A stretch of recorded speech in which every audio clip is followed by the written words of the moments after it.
George, thanks for joining me again on Uncensored.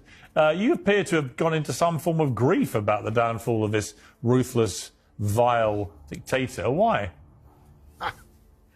Well, when you say I spent time with Bashar al-Assad, you might have added that I spent time with him in Buckingham Palace when he was a guest of Her Majesty the Queen, literally living in the spare room at Buckingham Palace.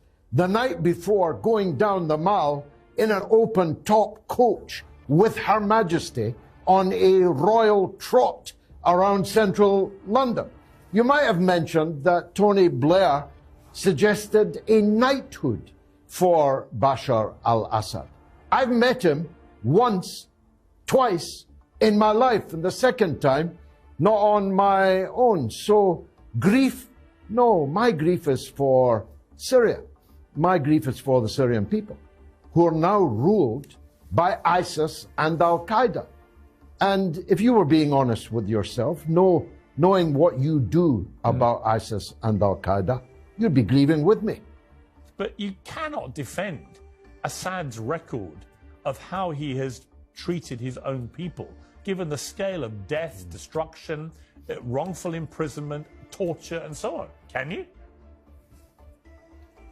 Well, that's the kind of propaganda porn that you've just adumbrated, that we were treated to about Saddam Hussein to justify invading and occupying Iraq.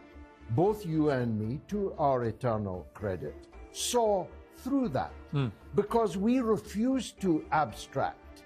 Even if 1/5 of what you just said there is the case, that is not a justification for making every matter worse.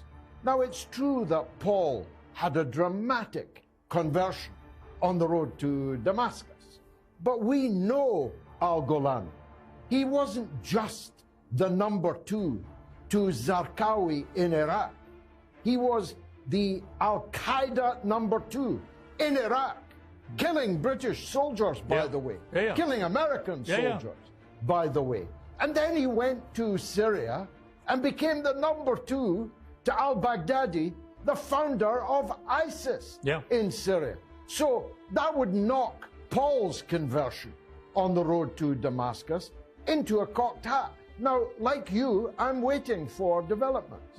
Like you, I'm ready to treat this on its merits. If the Christian priests are not massacred, if the nuns are not kidnapped, if the religious minorities and Kurdish minorities and Druze minorities are not hunted down, like Golani did just 7 years ago, well, nobody will be happier than me. But you used the words, be careful what you wish for. In the Umayyad Mosque in Damascus yesterday, his supporters were chanting that they're on their way to Jerusalem next. And after Jerusalem, they're on their way to Mecca next. Now, I could live with that, Piers. I'm not sure that you could.